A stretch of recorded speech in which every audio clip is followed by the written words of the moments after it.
میرے محترم دوستو توجہ کرنا، حضور صلی اللہ علیہ وسلم کو اس توحید کے لیے کتنی تکلیفیں دی گئیں۔ آپ علیہ السلام نے کیا کچھ برداشت نہیں کیا، جتنی تکلیفیں تمام انبیاء کو دی گئیں ان سب سے زیادہ حضور صلی اللہ علیہ وسلم کو تکلیفیں دی گئیں۔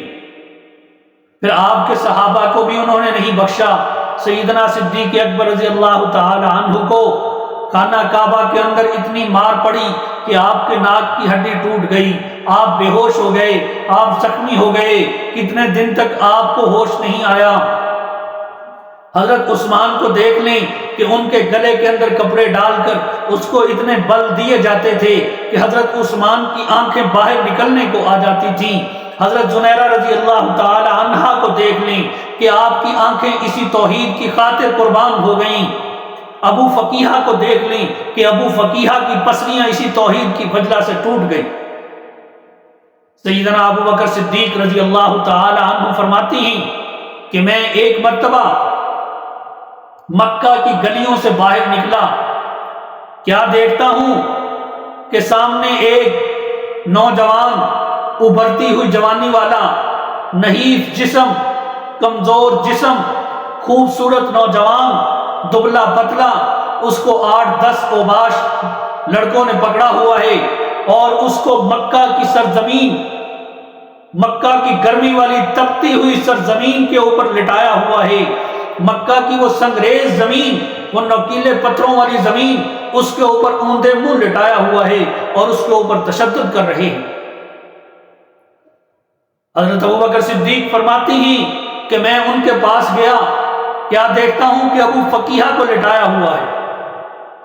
اتنا ظلم، اتنی گرمی کے اندر دوپہر کے وقت کہ آپ کی آنکھیں باہر نکلنے کو آ رہی ہیں، آپ کے اوپر کود رہے ہیں، ظلم کی انتہا کر رہے ہیں، زبان پیاس کی وجہ سے باہر نکلی ہوئی ہے۔ میں نے ان سے کہا، او اللہ کے بندوں، کچھ شرم کرو، کچھ حیا کرو، یہ اللہ کا بندہ ہے، یہ مر جائے گا، کچھ تو شرم کرو، اتنا ظلم کر رہے ہو اس کے اوپر۔ تو امیہ بن خلف کہتا ہے کہ ابو بکر، یہ سب کچھ تیری وجہ سے ہو رہا ہے۔ اگر آج تو محمد کا کلمہ نہ پڑھتا صلی اللہ علیہ وسلم تو یہ لوگ اس دین کی طرف مائل نہ ہوتے۔ تجھے دیکھ کر یہ لوگ اس طرف جاتے ہیں۔ آج ابو فقیہہ یا تو ایمان چھوڑے گا یا جان سے جائے گا۔ سیدنا صدیق اکبر رضی اللہ تعالی عنہ فرماتے ہیں کہ میں نے ان سے کہا کہ میں اس کو خریدنا چاہتا ہوں۔ چنانچہ میرا ان کے ساتھ سودا ہونے لگا، 2000 میں سودا طے ہو گیا۔ میں نے ابو فقیہہ کو خرید لیا۔ میں نے کہا کہ اب اس کو آزاد کر دو، میرے حوالے کر دو۔ چنانچہ وہ جو 8-10 نوجوان تھے جو ابو فقیہہ پہ ظلم ڈھا رہے تھے، وہ ابو فقیہہ کے اوپر کودنے لگ گئے۔ وہ اتنا کودے کہ ابو فقیہہ کی پسلیاں ٹوٹ گئی۔ میں نے ان کو دھکا دیا، دور کیا اور ابو فقیہہ کو پکڑا، کیا دیکھتا ہوں کہ ابو فقیہہ بے ہوش پڑا ہے۔ میں نے تلیاں زور زور سے ماری، تھوڑی دیر کے بعد ابو فقیہہ کو ہوش آیا۔ میں نے سر سے پکڑ کر اٹھانے کی کوشش کی، پانی ابو فقیہہ کے سامنے لایا کہ تھوڑا سا پانی پی لو، تجھے کچھ افاقہ مل جائے گا۔ تو ابو فقیہہ نے ہوش میں آتے کیا کہا کہ ابو بکر، تیرا بڑا احسان ہے میرے اوپر کہ تو نے مجھے آزاد کروایا، لیکن جس محبوب صلی اللہ علیہ وسلم کے لیے مار کھائی ہے، جس حبیب علیہ السلام کے لیے اتنی تکلیفیں برداشت کی ہیں، ابو بکر، جب تک ان کا چہرہ نہیں دیکھ لوں گا اس وقت تک پانی کا ایک گھونٹ بھی اندر نہیں جائے گا۔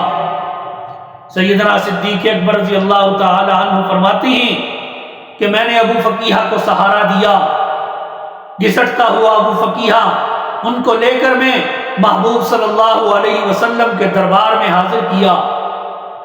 حضور صلی اللہ علیہ وسلم اس وقت دار ارقم میں تشریف فرما تھے۔ آپ علیہ السلام کے سامنے میں ابو فقیہہ کو لایا۔ آپ نے جیسے ابو فقیہہ کو دیکھا آپ کھڑے ہو گئے۔ دنیا والوں، کتنا خوش نصیب ہوگا وہ انسان کہ جس کے لیے کونین کا سردار کھڑا ہو رہا ہے، جس کے لیے اس کائنات کا مالک کھڑا ہو رہا ہے۔ حضور صلی اللہ علیہ وسلم ابو فقیہ کے لیے کھڑے ہو گئے۔